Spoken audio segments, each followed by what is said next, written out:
Bona nit.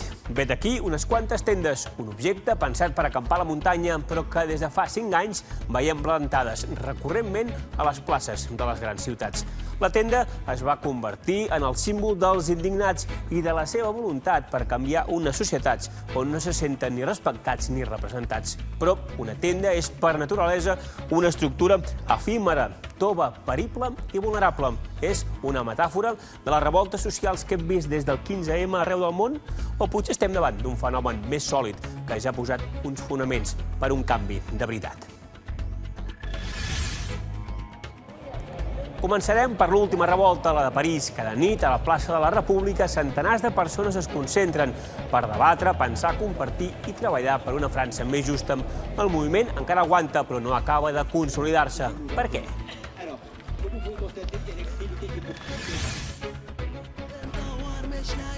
Aquí en donarem algunes pistes i deconstruirem les diferents revoltes socials que hi ha hagut des del 2011. Identificarem el seu comú denominador i explicarem per què han de tenir i què han de tenir per triomfar. A Hong Kong, a Kiev, a Barcelona, Madrid, Istanbul, Nova York, al Caire, a Tunis, a tot arreu es van denunciar injustícies i es va tocar un nervi adormit que tenen les societats en crisi. Però n'hi ha prou amb això? A Mèxic també han tingut els seus propis indignats sota el lema «Yo soy 132», però, com tants d'altres moviments socials, s'ha desinflat, malgrat que les causes de la indignació són més visibles que mai. I aquí ja no parlem de corrupció i mala gestió política, sinó de tortura i assassinats.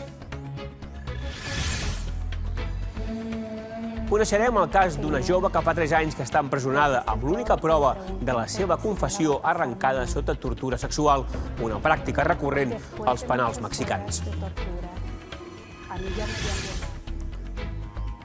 I recorden el cas Iguala, la desaparició de 43 estudiants que va escandalitzar Mèxic i el món? Ens pensàvem que es podria resoldre aquest cas? Doncs ni de lluny. Les conclusions d'un any d'investigació independent no han servit per trobar els estudiants, però sí per demostrar les mentides i la complicitat del corromput estat mexicà. Lo que hemos detectado es la falta de acceso a la información, ¿no? Es decir, si resulta que quien tiene control de la información de lo que está pasando esa noche, pues no se nos permite preguntar ni investigar, pues ahí hay una fuente de información que se pierde, que es clave, ¿no?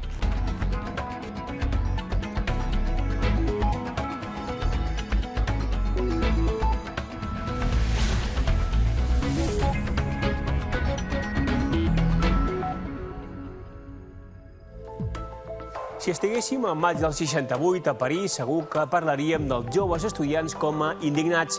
Aquella revolta contra el sistema recollia molts elements comuns amb les denúncies que avui es fan a la plaça de la República. Hi va haver molt soroll d'enfrontaments, però de resultats immediats més aviat pocs. Fins i tot De Gaulle va guanyar les eleccions anticipades aquell mateix juny, però al cap d'un any va haver de plegar en perdre un referèndum i aquells indignats sí que havien aconseguit plantar la llavor d'alguns canvis mentals. Els mateixos carrers de París aquesta primavera tornen a somiar amb un nou món i fins i tot exigeixen l'impossible. De moment porten 40 dies i aguanten, però, com ens explica Joan Carles Peris, no guanyen impuls ni decreixen. Diumenge, aniversari del 15M, tenen potser l'última oportunitat per deixar petjada.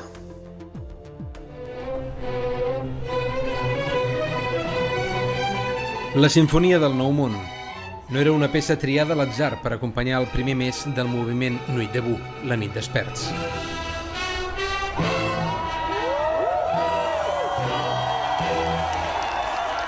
Un nou món és l'anhel compartit entre tots els que han decidit fer costat a aquesta protesta en forma d'ocupació de la plaça de la República que va començar al final d'una manifestació contra la llei del treball. La reforma laboral que el govern Hollande està decidit a tirar endavant ha estat el detonant d'una convergència de lluites, el terme encunyat a la plaça per definir la gran barreja de causes que alimenta els seus debats. N'hi ha prou en fer un cop d'ull a la llista de comissions constituïdes, des de relacions pares-fills fins a poesia, des de salut fins a presons. Es vol canviar tot, però la diversitat, si es converteix en dispersió, pot ser un factor de bloqueig del moviment. A la plaça de la República s'hi troben des de les causes més petites i concretes. Nous, on est là, on est un lycée, on est des enseignants et des agents en grève depuis mardi.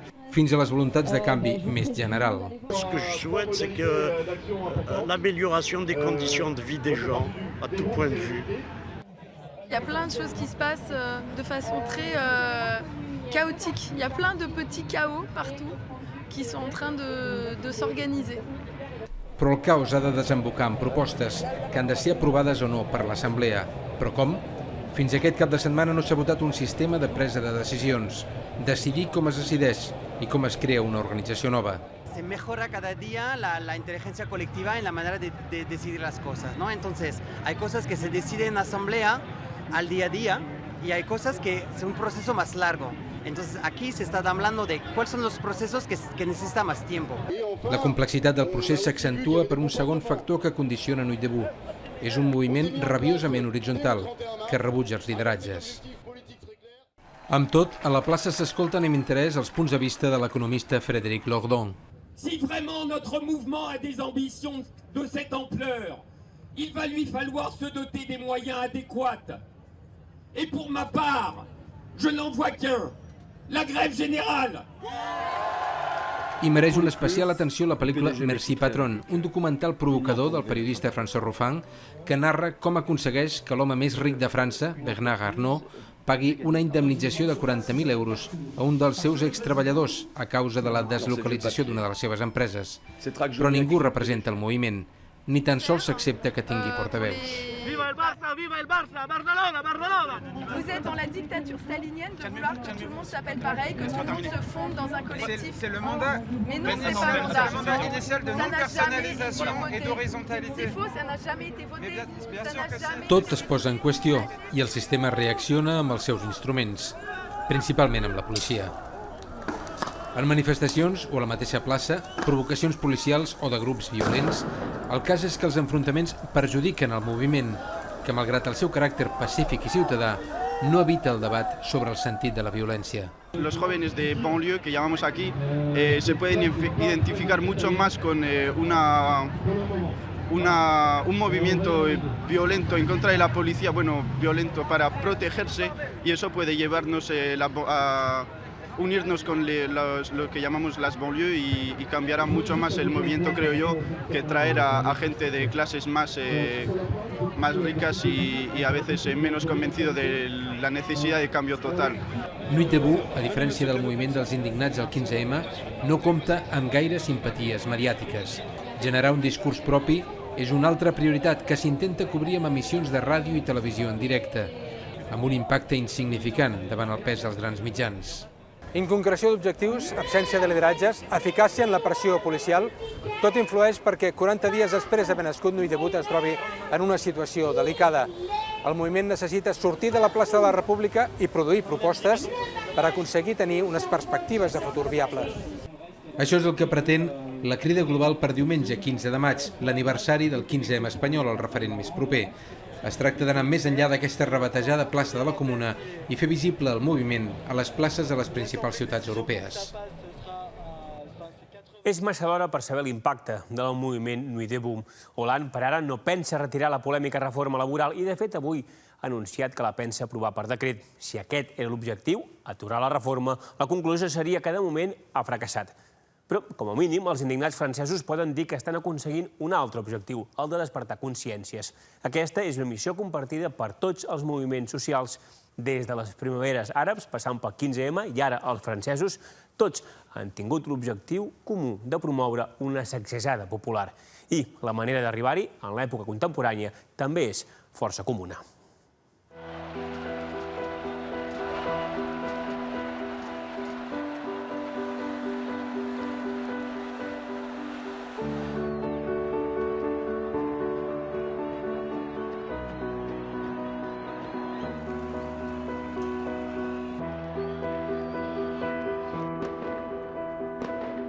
Mesa donde tendremos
Veiem que els moviments socials segueixen un patró, però no sempre funciona. Al món àrab, la protesta popular va arrelar en alguns països i en d'altres no.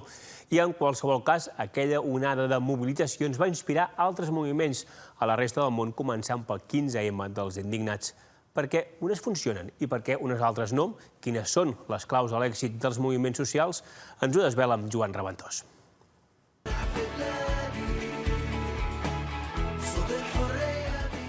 Fa 5 anys, el món àrab mostrava al planeta la seva cara més inusual, la de la contestació popular. Milers de persones van sortir al carrer a Tunísia, Egipte, Algèria, Síria i a una quinzena de països més.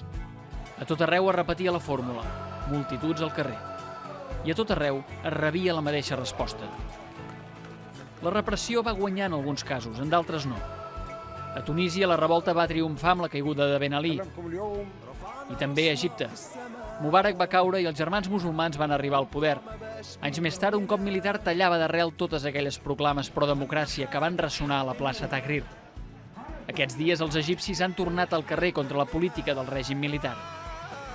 El mateix passa a l'Iraq, on el descontentament social amb la classe política ha tornat a treure milers de persones al centre de Bagdad, mogudes, això sí, per un líder político-religiós com és Muqtada al-Sadr. Són seqüeles d'aquelles revoltes que a l'Iran van marcar un viratge cap a posicions més moderades. A Líbia va caure el Gaddafi, però a Algèria el govern va calmar els ànims amb falses promeses. A Bahrein la repressió va fondre les protestes. A Síria hi va esclatar una guerra civil, com al Iemen. I a d'altres països del Pròxim Orient i el Magreb, a poc la protesta es va diluir. Aquelles manifestacions van ser un detonant. Van remoure consciències fins i tot més enllà de les pròpies fronteres. El moviment, en certa manera, es va exportar, en primer lloc a Europa, en places com aquesta, la plaça de Catalunya, de Barcelona. Era mitjans de maig del 2011. El 15M a Espanya recollia el guant de la indignació de la primavera àrab, del món àrab. Eren moviments coetanis, coincidents en el temps, però amb diferències substancials. Mentre el món àrab es reclamava que entrés la democràcia, aquí, en canvi, es reclamava una millor democràcia. Mentre allà es reclamava que reaccionessin les institucions, aquí, el poble demanava que reaccionés justament el mateix poble. Són les diferències entre les primaveres àrabs i els moviments dels indignats arreu d'Europa i arreu del món. Ben Ali i Mubarak no haurien caigut sense les mobilitzacions, i a tot arreu es va reforçar la impressió que sortir al carrer serveix per canviar coses. No era d'estranyar, doncs, que la protesta es propagués de la plaça Tahrir al Caire a la Puerta del Sol, a Madrid. El 15M va ser un punt d'inflexió. Va ser el germen d'un seguit de moviments que tenen l'episodi més recent a la Place de la République, a París. Però quines són les claus de l'èxit? Si hem de buscar algun factor que expliqui èxit d'aquestes mobilitzacions, aquest n'és un. O sigui, ser capaç de connectar amb gent molt diferent.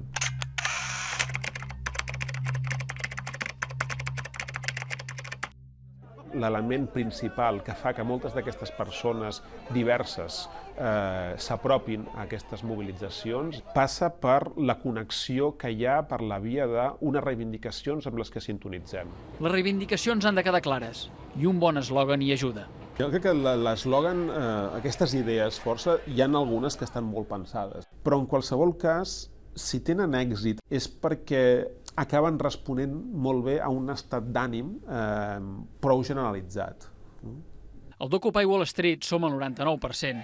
El va suggerir un activista pensant en un article de Joseph Stiglitz sobre el fet que els poderosos representen l'1% de la població. La idea de buscar un missatge clar i aglutinador va sortir d'un espanyol que havia estat a la Puerta del Sol i a l'estiu va viatjar a Nova York per contribuir a aquella mobilització. No és estrany que tinguem gent d'Occupy que ve cap aquí per veure què han fet, no és estrany que veiem que hi ha gent d'aquí que se'n va cap a París per parlar amb ells, i hi hagi qui se'n vulgui anar a Hong Kong per veure què està passant allà, o els de Hong Kong vulguin estar pendents del que està passant aquí, o que, tot i que no sapiguem exactament què passa a Tunísia, però hi ha un vincle que té a veure, segurament ara, en una mobilització que és local però té voluntat global, de democratització. D'aquestes complicitats en surten altres receptes, com la no necessitat de líders. No hi ha voluntat de fer aparèixer líders, perquè no es considera que necessitem líders, no necessitem herois que salvin res, més aviat el que necessitem són societats que s'organitzin.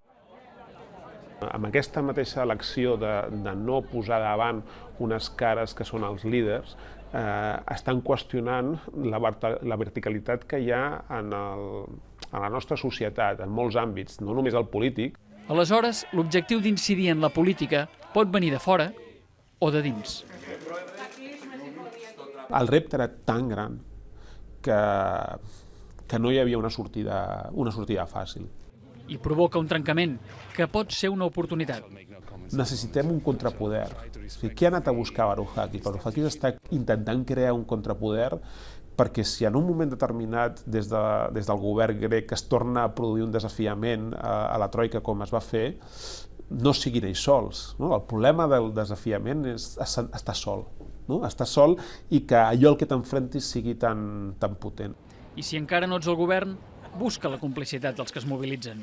What I said and what I believe is that we need a political revolution. Our government belongs to all of us, not just the 1%. Arribar a la política és l'última etapa d'un procés que comença per una raó essencial. Les persones necessiten expressar-se, necessiten poder dir allò que porten temps pensant i que no han trobat l'espai per dir-lo i que algú els escolti. Un cop feta l'acampada, espontània, cal preguntar-se, i ara què? Aquí ja importa molt la capacitat organitzativa, la capacitat per construir projecte. I això no surt espontàniament. Així com les acampades poden tenir un grau d'espontaneïtat. Els mòbils formen part de l'ADN dels moviments socials. És una escena íntimament lligada a la protesta organitzada. Hi ha una altra escena que a vegades, interessadament, també s'hi associa. Els mitjans s'hi refereixen com aldarulls. Moltes vegades la repressió de la mobilització hi genera solidaritat.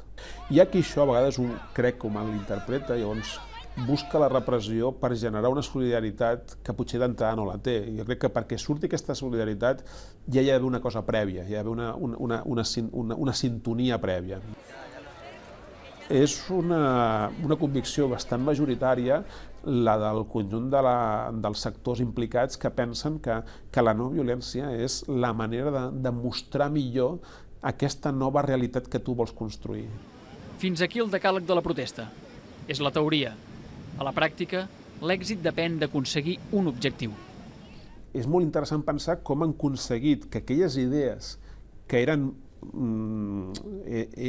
generades i compartides inicialment per molt poques persones passin a ser una mena de sentit comú que avui està molt present. El gran canvi, moltes vegades, dels moviments socials passa no per canviar lleis, que també, no per canviar interiorment, que també, però sinó pels canvis culturals.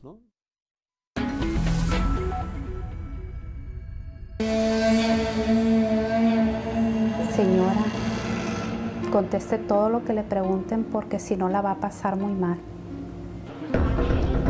Después de muchas horas de tortura, a mí ya me habían violado. Yo firmé aún vendada, jamás leí lo que yo firmé. Yesenia Armenta fa gairebé 4 anys que és en una presó mexicana acusada d'haver assassinat el seu exmarit, sense proves, únicament la seva confessió, arrancada sota tortura. En México la tortura podemos decir que es generalizada y esto tiene que ver con el contexto de grave crisis de violación a derechos humanos que hay actualmente en México. Las organizaciones de la sociedad civil lo hemos venido documentando desde hace varios años, sobre todo desde esta llamada guerra en contra del narcotráfico del expresidente Felipe Calderón. Gabriela Carreón és l'advocada de Yesenia. Reclama que es retirin els càrrecs contra ella, que la posin en llibertat i que investiguin els fets per portar els responsables davant la justícia. El govern no només nega l'ús generalitzat de la tortura, sinó que es mostra reticent a implantar un sistema per evitar nous abusos. L'Associació de Defensa dels Drets Humans on treballa la Gabriela, Miguel Agustín Projuárez, ha documentat un patró molt comú a Mèxic, la tortura sexual contra les dones. Policías locales o federales, los elementos militares o la marina ejercen estos actos de tortura, es decir, hay el uso de estereotipos de género al momento de realizar la tortura. Por ejemplo, hemos documentado cómo hay frases que señalan de, bueno, esto te pasa por no estar en tu casa, esto te pasa por no estar lavando los trastes, cuidando a los hijos. Gabriela subratlla la irrupció constant a la seva feina dels 3 grans problemes del país: narcotràfic, corrupció i impunitat. Ya no hay una línea divisora en lo que es el gobierno y lo que es la delincuencia organizada. Ese es uno de los factores más importantes. Nos encontramos en grandes territorios del país con esa situación de que estas dos partes están juntas. Entonces ese es un grave problema. La otra sería la corrupción. Sí, la corrupción de funcionarios, de agentes estatales, que también es todo un problema, y también la impunidad. Hablamos en México, de acuerdo a estudios acadèmics, sobre todo, de un 98% de impunidad. Les xifres oficials recullen més de 27.000 desaparicions els últims 10 anys. La tortura és una de les pràctiques recurrents de les autoritats de Mèxic i també es va fer servir en la investigació oficial del cas Iguala, ja que es van arrencar confessions d'inculpats a base de tortura. I ara ens volem centrar a explicar aquest cas Iguala, ja que fa pocs dies s'han fet públiques les conclusions de la comissió d'experts independents que l'ha investigat durant un any. Recordem els fets. Al vespre del 26 de setembre del 2014, dotzenes d'estudiants de l'Escola de Magisteri d'un poblet de l'estat de Guerrero es desplacen fins a la ciutat d'Iguala. Allà segresten uns autobusos per anar a una manifestació a Mèxic capital el 2 d'octubre. La policia local, la federal i l'exèrcit, que tenen molts vincles amb els narcos, monitoritzen els seus moviments fins que decideixen aturar els autobusos a cop de pistola. No està clar per què actuen de forma tan contundent. El balanç d'aquella nit van ser 6 morts i 43 desapareguts. La versió oficial diu que la policia en algun moment va entregar els estudiants a un grup de narcos que els va fer desaparèixer. On són aquells 43 joves és un misteri absolut.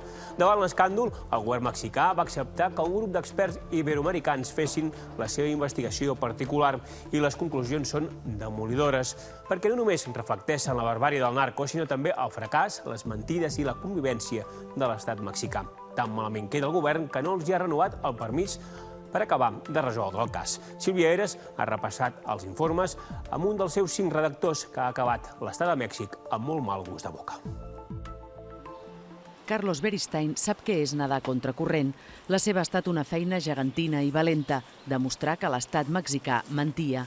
Agafa forces a la seva casa de Bustúria, a prop de Guernica, abans de tornar a marxar en una tasca que l'ha portat arreu del món, sempre en defensa de les víctimes de la violència i les guerres. Durant un any ha estat un dels 5 experts independents de la Comissió Interamericana de Drets Humans que han investigat la desaparició dels 43 estudiants d'Iguala. No han resolt el cas, però han desmuntat la versió oficial i el govern ha acabat convidant-los a marxar quan encara hi ha molts interrogants sobre la taula. Y a partir del mes de enero empezamos a ver como obstáculos a la investigación.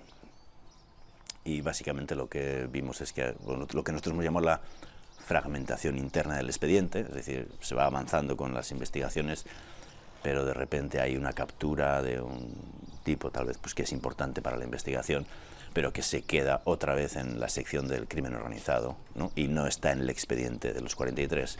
Por otra parte, hay otras muchas cosas que no se nos han permitido hacer, ¿no? Pedimos numerosas diligencias se tomara declaración a autoridades estatales para profundizar en el conocimiento que tenían de los hechos.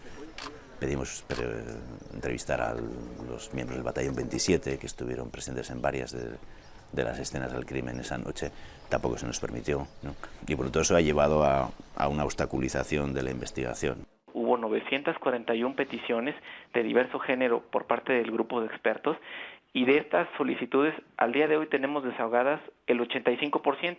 Menciono todos estos detalles para decir que el interés por parte de la Procuraduría General de la República para que este trabajo se lleve a cabo nunca ha parado. Es va acusar els normalistes, estudiants de la Normal o de Magisteri d'Ayotzinapa, d'haver volgut rebentar un acte de la dona de l'alcalde d'Iguala amb lligams familiars amb el narcotràfic. Però Beristain explica que els normalistes van arribar a Iguala quan l'acte ja s'havia acabat. Mesos d'investigació i d'entrevistes amb els supervivents els han fet descartar també la versió que els estudiants van ser víctimes de la guerra entre dos càrtels, Guerreros Unidos i els Rojos. La clau del que va passar aquella nit creuen que està en un 5è autobús, del qual les autoritats no han informat mai. En la historia oficial faltaba un 5º autobús, ¿no? Todos los papeles, el expediente que revisamos, solo había 4 autobuses que habían tomado los normalistas, y el quinto autobús, del cual sobrevivieron todos los jóvenes, no aparecía en esa historia, y bueno, nosotros señalamos como hipótesis del caso que ese quinto autobús podría llevar heroína o dinero, puesto que sabemos que Guerrero es el estado donde se produce el 80% del opio y de la heroïna de México, i se trafica entre Iguala i Chicago.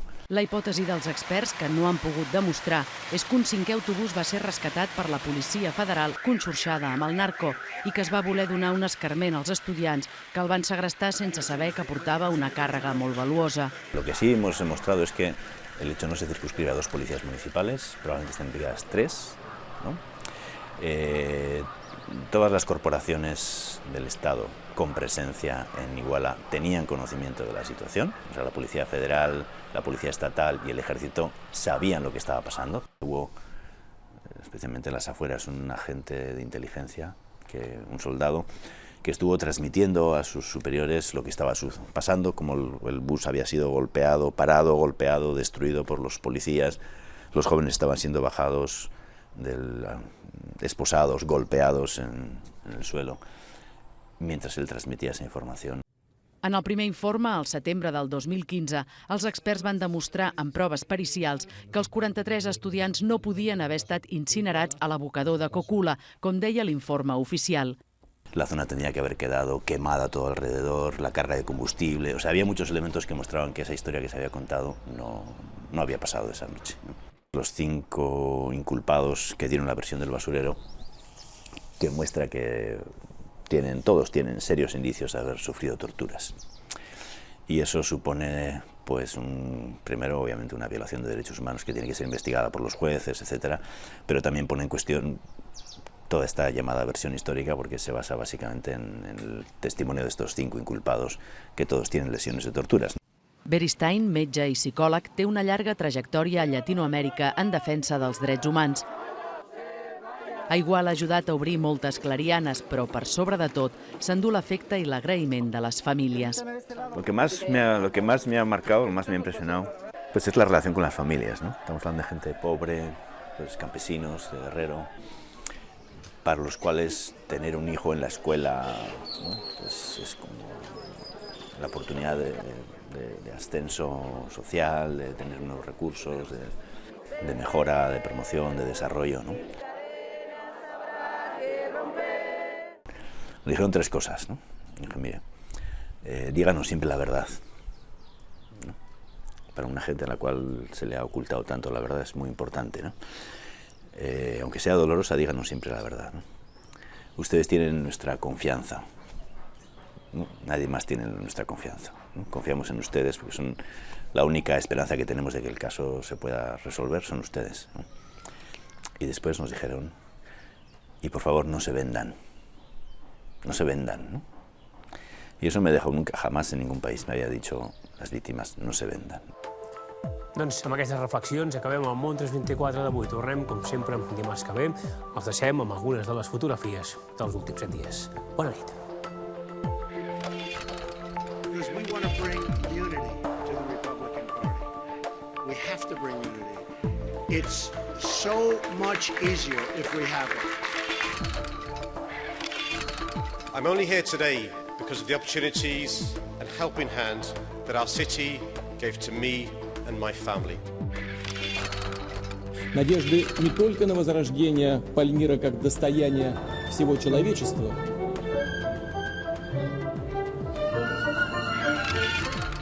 Período difícil, muito difícil, verdadeiramente crítico da nossa história e da história da democracia do nosso país.